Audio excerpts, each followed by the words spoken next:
សែនឆ្កូនមកទ្រាំស្ដាប់លំចប់អូនថាធុញមកបងថាមិនគួរឲ្យស្រឡាញ់អូនចង់ឲ្យបងចេញពីជីវិតអូនអ្វីដែលអូនត្រូវការបងមិនជំទាស់ទេតែបងសុំមានមេខ្វាយអូននឹងយប់ចាប់ពីថ្ងៃស្អែកនេះបងនឹងលេងឲ្យឃើញមុខបងនឹងចេញឲ្យផុតពីជីវិតអូនចាប់ពីស្អែកនេះអូននឹងអូននឹងមកពី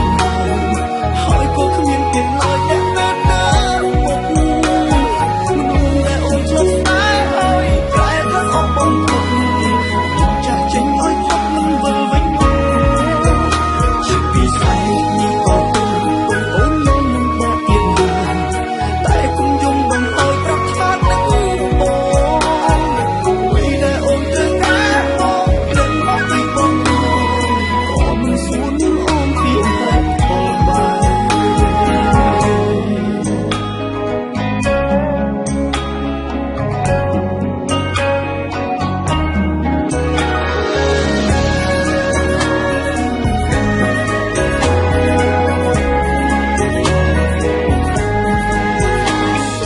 មកប្រាប់បងថាបែដូចមកហែកបេះដូងសំដីអូនសែនឆ្កូនបងទ្រាំស្ដាប់លំចប់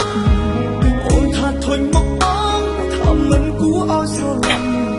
អូនចង់ឲ្យបងចេញពីជីវិតអូនអ្វីដែលអូនត្រូវការបងមិនទាស់ទេចាំបាច់គ្នាតែបងសុំមានមេខ្វាយអូននឹង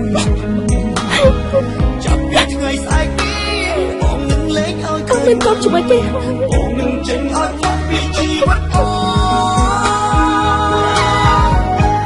ចាប់ពីស្អែកនេះអូននឹងមកឈប់សិនហើយក៏គ្មានពេលឡើយដែលនៅបងមិនតិចទៀតមនុស្សដែលអូនឆ្លងស្នេហ៍ហើយប្រែថាអស់បងចាស់ចេញឲ្យផុតនឹងវិលវិញចាប់ពីស្អែកនេះអូននឹងមកពីតែគុំយំបងឲ្យប្រាប់ថានឹងបង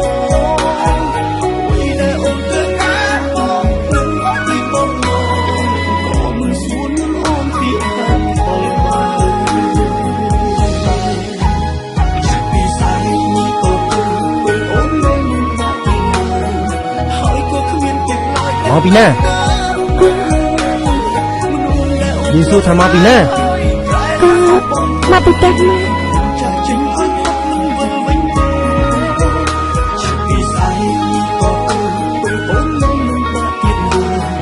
តែគុំយំបើមិនចង់ងាប់ទេទុកតាក់ទងជាមួយវាទៀត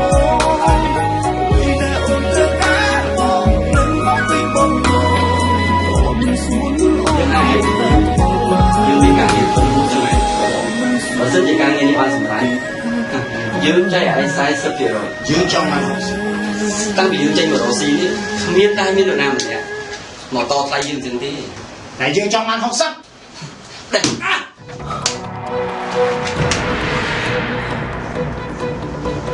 បានចាត់ទុកថាយើងមិនបាននិយាយទេចុះហើយអាចទៅបាន